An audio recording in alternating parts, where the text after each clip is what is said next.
Welcome to टिकलेज academy. आज के video में किरचॉफ्स करंट लॉ यानी ही नोडल एनालिसिस ये टॉपिक का फर्स्ट प्रॉब्लम स्टडी करेंगे। तो क्वेश्चन आपके सामने है, देखो यहाँ पे एक सर्किट डायग्राम दिया है और इसके लिए क्वेश्चन में लिखा है calculate the current flowing through 10 ohm resistance using KCL.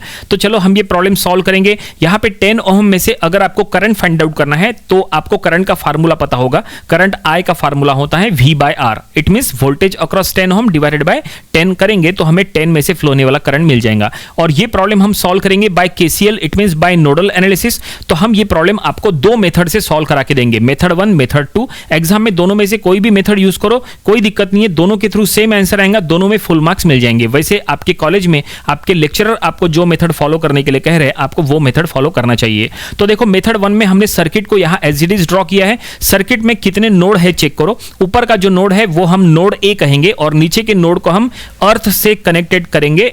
It means नीचे के नोड के अक्रॉस का पोटेंशियल 0 हो जाएगा। ऊपर के जो नोड है उसके अक्रॉस का वोल्टेज हमने नाम दे दिए VA। अब हम क्या करेंगे, ये नोड पे यानी नोड ए पे हम केसीएल अप्लाई करेंगे और यहां पे इक्वेशन बनाएंगे। तो देखो कैसे होता है। सो नोड ए पे जो 3 ब्रांचेस है, देखो तीनों ब्रांचेस में सबसे पहले करंट फ्लो का डायरेक्शन यहां दे दो। तो हमने देखो तीनों ब्रांचेस में करंट फ्लो का डायरेक्शन आउटवर्ड यानी लिविंग फ्रॉम नोड ए यहां पे शो किया है, आउटवर्ड फ्रॉम नोड ए। अब हमने आउटवर्ड क्यों दिए, इनवर्ड कब देना, आउटवर्ड कब देना, वो नंबर ऑफ स्टूडेंट्स को कंफ्यूजन होता है। कंफ्यूज होने की जरूरत नहीं है। देखो हम आपको मेथड 1 मेथड 2 में सब कुछ क्लियर करा के देंगे। अभी हमने तीनों करंट्स का direction outward from the node A दिया है। अब देखो हम यहां पे केसीएल अप्लाई करेंगे, अप्लाई केसीएल एट नोड ए।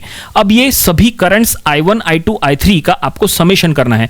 कैसे समेशन करना है, देखो उसके लिए यहां पे रूल लिख के दे रहे हैं। देखो लेफ्ट साइड में रूल देखो क्या लिखा रहे, जो करंट एंटर करेंगे नोड पे उसको निगेटिव में लेना है और जो करंट नोड से लीव करेंगे उसको पॉजिटिव में लेना है। ये बहुत ही सिंपल सा रूल है, इसका हम यहां पे यूज करेंगे। तो देखो I1 I2 I3 तीनों नोड ए से लीव कर रहे यानी नोड ए से बाहर जा रहे, outward from the node A है।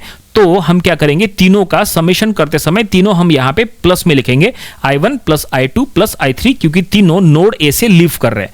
ठीक है, अब हमने क्या किए, ये हमने समेशन कर लिए। अब क्या करो, ये तीनों करंट्स को V बाय आर के फॉर्म में लिखो, क्योंकि करंट का फार्मूला होता है V बाय आर।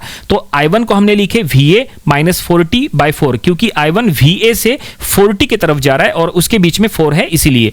ठीक है, VA माइनस 40, क्योंकि higher potential minus lower potential करना होता है, इसलिए VA माइनस 40 बाय 4। I2 को हमने लिखा है VA माइनस 20 बाय 5, क्योंकि I2 VA से यानी नोड ए से 20 की तरफ जा रहा है, higher potential minus lower potential divided by 5।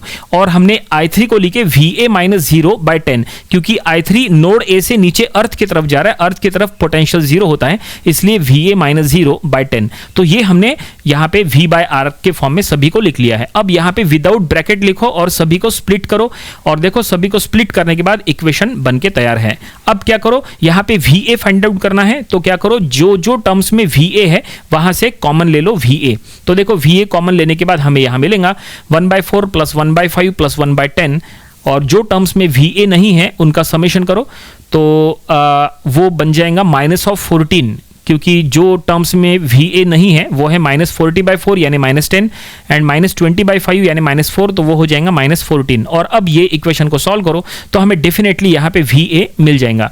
So VA into 11/20 is equal to 14 और हमें VA मिल चुका है, ये आएगा 25.454 वोल्ट। तो फाइनली हमने नोड ए के अक्रॉस कितना वोल्टेज है वो हमने फाइंड आउट कर लिए। ये वोल्टेज की जरूरत हमें आगे बहुत इंपॉर्टेंट इसका रोल है।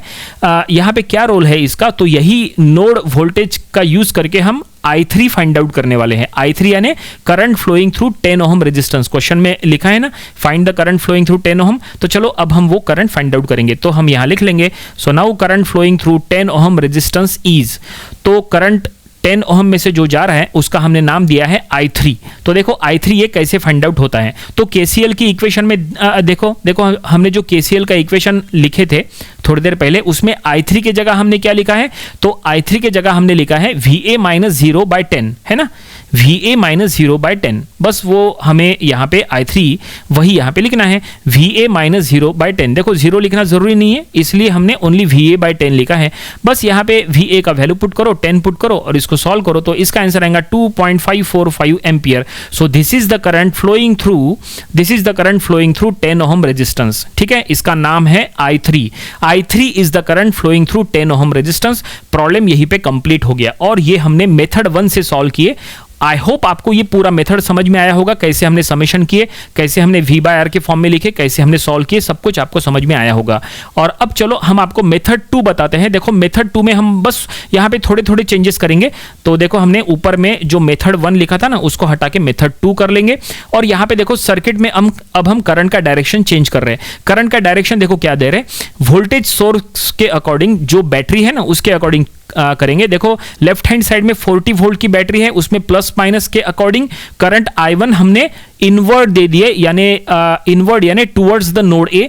करंट I2 भी हमने इनवर्ट दे दिए, यानी टुवर्ड्स द नोड ए। और I3 को हमने लीविंग में रखे, यानी outward from the node A, ऐसा लिखे हैं।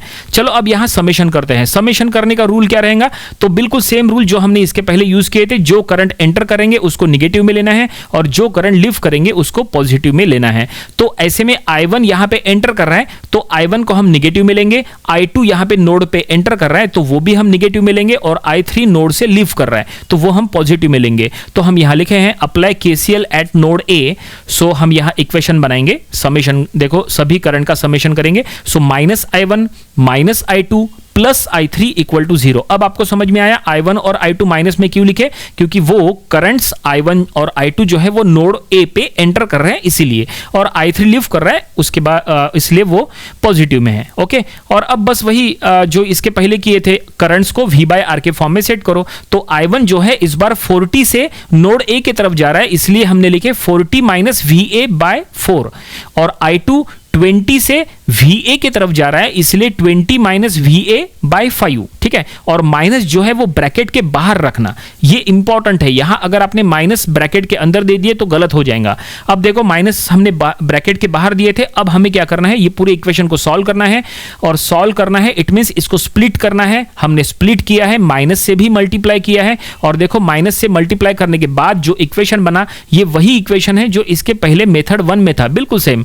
और अब यहां पे जो VA वाले टर्म्स है उसमें से VA कॉमन ले लो, और इसके थ्रू आपको VA अब मिल जाएगा। देखो हम यहां सॉल्व कर रहे हैं, बिल्कुल सेम आंसर आएगा। देखो VA आया है 25.454, बिल्कुल सेम स्टेप्स है, उधर के स्टेप्स हमने नहीं मिटाए। और बाद में करंट फ्लोइंग थ्रू 10 ओहम की जो स्टेप्स है वो भी बिल्कुल सेम टू सेम रहेंगी। ठीक है, तो ये थी मेथड 2। मेथड 1 और मेथड 2 में क्या डिफरेंस है आपको समझ में आया। मेथड 1 में हमने सभी करंट्स को हमने outward from the node A दिए थे, और मेथड 2 में हमने 2 करंट्स को इनवर्ट दे दिए और 1 करंट को आउटवर्ड दिए, और हमने समेशन किए। आप देख सकते हैं दोनों के थ्रू हमने बिल्कुल सेम आंसर आपको निकाल के दिए हैं, और दोनों में हमने रूल यूज किए हैं। देखो ये था मेथड 1 जो हमने यूज किए, मेथड 1 भी और मेथड 2 भी, दोनों में हमने क्या रूल यूज किए कि जो करंट नोड पे एंटर कर रहा है उसको हमने नेगेटिव में लिए, और जो करंट नोड से लीव कर रहा है उसको हमने पॉजिटिव में लेके सॉल्व किए। आप चाहे तो इसका उल्टा रूल भी यूज कर सकते हैं। उल्टा रूल मतलब जो करंट नोड पे एंटर कर रहे हैं आप चाहे तो उनको पॉजिटिव ले सकते हैं, और जो करंट नोड से लीव कर रहे हैं आप चाहे तो उसको नेगेटिव ले सकते हैं, कोई दिक्कत नहीं है। उसके थ्रू भी बिल्कुल सेम आंसर आता है। आप चाहे तो यही प्रॉब्लम वो रूल के थ्रू अलग से रफ में सॉल्व करके देख लो, बिल्कुल सेम आंसर आएगा, क्योंकि एक ही प्रॉब्लम अलग अलग बुक में ये 2-3 तरीके से दिया हो सकता है। तो आपके कॉलेज में आपके लेक्चरर आपको जो मेथड फॉलो करने के लिए कह रहे हैं, आई थिंक आपको वो मेथड फॉलो करना चाहिए। और हमने यहाँ पे दोनों मेथड से सॉल्व किया है। आई होप आपको ये दोनों मेथड समझ में आ गई होंगी। ये प्रॉब्लम आप अपनी प्रैक्टिस बुक में जरूर से सॉल्व करो, दोनों मेथड से ट्राई करो। तो ये था करंट दैट इज KCL यानी नोडल एनालिसिस का प्रॉब्लम नंबर 1। इसके आने वाले दिनों में हमें इसके और भी नंबर ऑफ प्रॉब्लम स्टडी करना है ताकि इसकी और अच्छे से प्रैक्टिस हो जाए। सो मिलते हैं नेक्स्ट वीडियो में एक न्यू प्रॉब्लम के साथ। Thanks for watching this video.